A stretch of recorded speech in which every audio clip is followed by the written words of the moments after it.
In the spangling yet emotionally unpredictable world of the bold and the beautiful, where love stories unfold against the satiny background of Los Angeles fashion houses and family conglomerates, no extremity has ever struck relatively as chillingly as the moment Dr. John Finn Finnegan realized the unbelievable: his woman, Steffy Forrester, had been poisoned. The horror didn't advertise itself with flashing enchantresses or a dramatic collapse in the middle of Forrester creations. It crept in still, disguised as prostration, perversity, and unexplained dizziness. At first, Finn attributed Steffy's symptoms to stress. After all, Steffy had been juggling further than utmost people could endure: commercial battles at Forrester Creations, moping pressures with Sheila Carter, and the emotional weight of guarding her children from the chaos that sounded magnetically drawn to their family. But Finn wasn't only a devoted hubby. He was a professed croaker. Subtle inconsistencies in Steffy's condition began to trouble him in ways he couldn't ignore. Her blood pressure changed unpredictably. She complained of metallic tastes in her mouth. Bruising appeared where there had been no injury. As days passed, the vibrant, determined woman who had always stood like a pillar in the Forrester dynasty began to fade before his eyes, and Finn's concern stoned into dread. The turning point came late one night at the Precipice House, overlooking the dark, restless Pacific.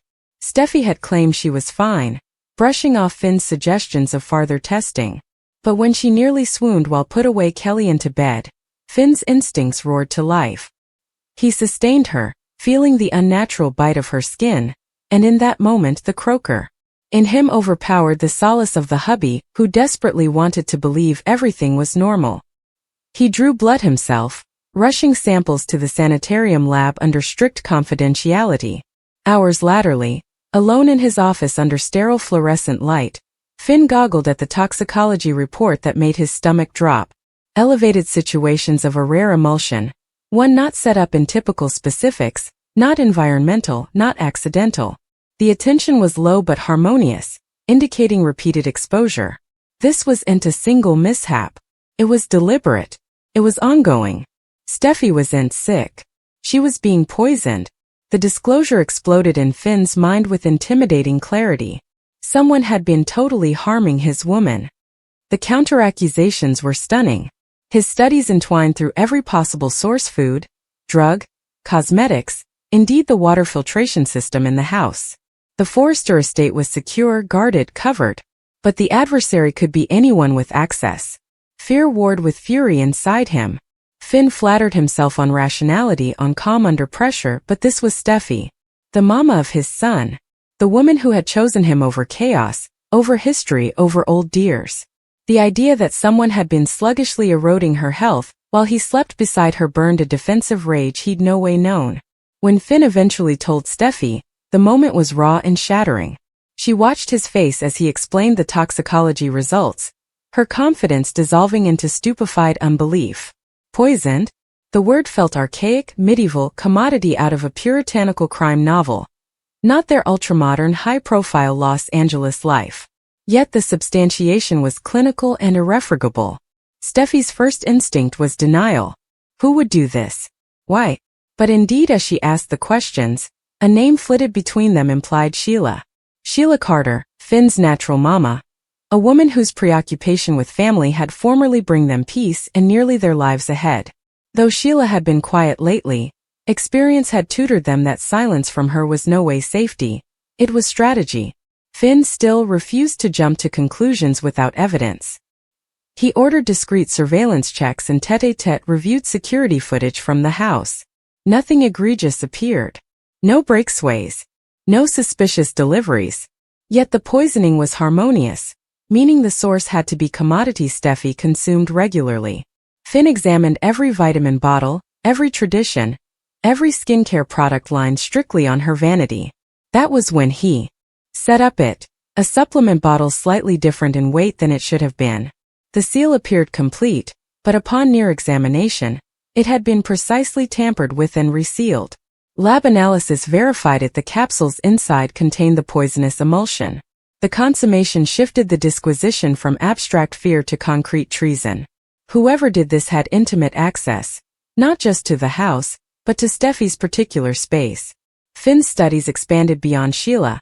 reluctantly including others who had been in and out of their lives: house staff, visiting family, indeed commercial rivals with vendettas against the Forresters. The poisoning wasn't impulsive. It was patient, regular, designed to weaken Steffy sluggishly, to make her mistrustfulness her own body before anyone suspected foul play. That cerebral atrocity disturbed Finn nearly as important as the physical peril. As Steffy began treatment to flush the poisons from her system, the emotional risk boosted. She oscillated between wrathfulness and vulnerability, scuffling with the intimidating reality that someone had been watching her routines nearly enough to exploit them. Ridge and Taylor were devastated when they learned the verity. Their defensive instincts reignited with stormy intensity. Ridge demanded immediate police involvement, his fury echoing through the Forrester services. Taylor, as both mama and psychiatrist, concentrated on Steffy's emotional recovery, fading the trauma concentrated beneath the physical symptoms. But Finn carried a private burden heavier than any of them. He couldn't escape the troubling guilt that his complicated family history might formerly again be venturing the woman he loved. The disquisition strengthened, and with it, reservations multiplied. When subtle suggestions suggested the tampering past during a recent charity event hosted at the Precipice House, a new list of implicit suspects surfaced. Guests had wandered freely through corridor of the home. Security had been relaxed to accommodate high-profile attendees. Among them had been business adversaries, disgruntled familiarity, and most disturbingly, Sheila herself, who had managed to secure a last nanosecond assignation under the guise of conciliation. Though she had been covered, there were brief moments when her whereabouts weren't completely reckoned for. Finn brazened Sheila in a scene charged with decades of crooked motherly craving and present-day blameworthiness. He demanded answers, presenting the toxicology findings without revealing all his substantiation. Sheila's response was concentrated shock, hurt, outrage. She swore she'd no way harm Steffy because doing so would mean losing Finn ever. Her gashes appeared genuine, yet Finn knew better than anyone how consummately she could weaponize emotion. For the first time still mistrustfulness flitted. What if this was Aunt Sheila? What if the true perpetrator was exploiting their history to redirect dubitation? As weeks passed and Steffy recaptured strength, the cerebral geography shifted. She refused to be portrayed as a victim. Rather, she came sharper, more observant, replaying every commerce from recent months. It was Steffy who eventually noticed commodity others missed: a subtle pressure between a trusted menage hand and a former Forrester associate lately fired under humiliating circumstances. Digging deeper, Finn uncovered fiscal records linking the two, payments that coincided with the timeline of Steffy's symptoms. The motive formed into a nipping narrative of vengeance. By targeting Steffy, the architects sought to destabilize the Forrester family, to produce internal chaos without immediate dubitation. When the verity eventually surfaced, it wasn't in a dramatic concession but in inarguable forensic substantiation and recorded communication. The malefactor had undervalued Finn's medical moxie and Steffy's adaptability. The arrest brought a sense of justice yet not check. Bane is insidious precisely because it erodes trust. Indeed, after the trouble was removed, Steffy set up herself second-guessing everyday rituals, refections, specifics, indeed participated drinks. Finn stood by her unwaveringly, his love evolving into commodity fiercer and further watchful. Their bond, tested by treason and near tragedy, surfaced converted. The poisoning changed everything because it reframed their understanding of vulnerability. In the high-stakes world of the bold and the beautiful, peril frequently arrives dramatically. Shots, explosions, public dishonors. But this trouble had been intimate and unnoticeable. A slow eruption of Steffy's body and their domestic sanctuary. Finn's horrifying discovery not only saved her life, it exposed the fragility beneath their glamorous facade. And in the fate as the Pacific swells crashed against the escarpments below their home, Steffy and Finn faced a new reality. One where love meant constant alert, where family history cast long murk, and where survival demanded both courage and trust stronger than ever ahead. As the immediate medical extremity began to stabilize, the emotional foreshocks continued to ripple outward, touching every corner of Steffy and Finn's world. Recovery, they snappily discovered, wasn't a straight line. Though the poisons were gradationally flushed from Steffy's system under careful monitoring, The treason dallied like a shadow in every quiet room of the precipice house. Each morning, Finn checked her vitals with clinical perfection, tracking advancements in liver function, covering neurological responses, and conforming probative treatments to ensure no long-term damage remained. Yet beneath the structured calm of his medical routine, his mind churned with unanswered questions. How long had the poisoning truly been going on? Had there been subtle signs he dismissed too fluently? Had love dazed him to peril? Steffy, meanwhile, scuffled with a different battle. Physically, she recaptured her strength day by day. The dizziness subsided. The patient nausea faded. Her complexion, formerly pale and drawn, sluggishly returned to its familiar gleam. But psychologically she was changed. The violation had been deeply particular.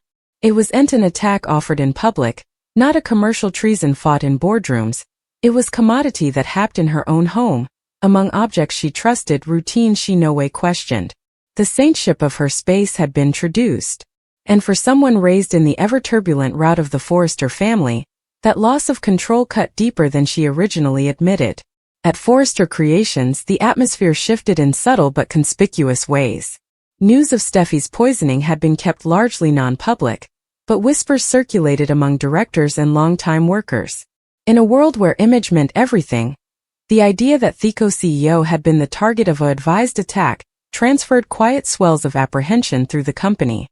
Ridge, fiercely defensive as both father and business leader, tensed internal security protocols. Access colophons were issued. Caller logs were scanned. Background checks were still run on crucial labor force. He refused to allow vulnerability to seep into the brand his father had erected. Taylor, drawing from her binary places as mama and internal health professional, concentrated on Steffy's trauma response. She encouraged her son to admit the fear rather than suppress it. Control doesn't come from pretending it didn't be, she told her gently during one late-night discussion at the Precipice House. It comes from understanding that you survived it.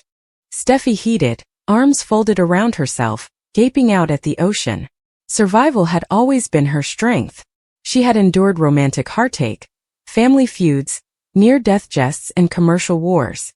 But this felt different because it had been silent, intimate, ongoing, and she had intentionally carried it inside her body. Finn's internal struggle boosted as the days passed. He set up himself replaying every commerce with the now-arrested malefactor, assaying tone, body language, missed red flags. As a croaker, he was trained to descry anomalies in the mortal body. As a hubby, he now wished he'd been inversely attuned to anomalies in jest. Guilt crept in during quiet moments. What if he'd claimed on comprehensive tests before? What if his trust in their inner circle had been naive? Steffy, seeing the weight he carried, brazened him one evening.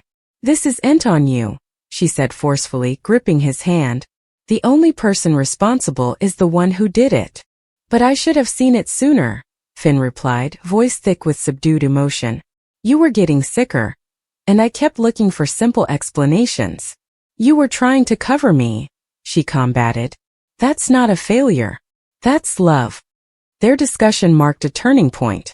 Rather than allowing guilt to fracture them, they began transubstantiating it into alert. Together they redesigned their menage routines. Food deliveries were vetted tête-à-tête. Supplements were stored securely. Security footage was reviewed daily, not obsessively but totally. It wasn't about paranoia. It was about reclaiming agency. Yet just as stability sounded within reach, a new complication surfaced.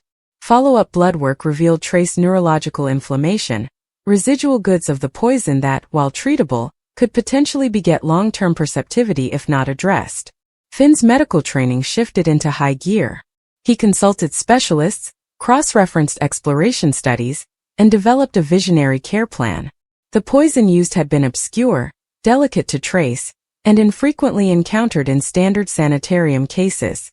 That fact alone indicated premeditation and access to technical knowledge. The consummation restarted unsettling possibilities. Had the perpetrator acted alone? Investigators assured the family that substantiation refocused conclusively to a single architect motivated by vengeance. Financial records, translated dispatches, and recovered packaging accoutrements supported the conclusion. Still, Finn's instincts remained restless. The emulsion used was end commodity fluently acquired without connections. He still requested deeper analysis through sanitarium connections, careful not to alarm Steffy precociously. Meanwhile, Steffy made a bold decision that surprised indeed her parents. She returned to work sooner than anticipated. Walking back into the Forrester Creations office, she carried herself with composed authority. Some might have seen her as fragile after what she endured, but she refused that narrative. Standing at the head of the conference table during her first superintendent meeting back, she addressed the room with steady clarity. "Whatever was meant to weaken me failed," she stated. "We do and operate from fear. We acclimatize, we evolve, and we move forward." The speech wasn't just for the directors, it was for herself. Reclaiming her professional identity came a pivotal part of her mending process. Fashion, after all, had always been intertwined with adaptability in her life. Creativity came catharsis. At home, still subtler emotional currents flowed. Kelly noticed her mama's increased caution and asked innocent questions that pierced Steffy's heart. "Mommy, why does Daddy check your drug every night?"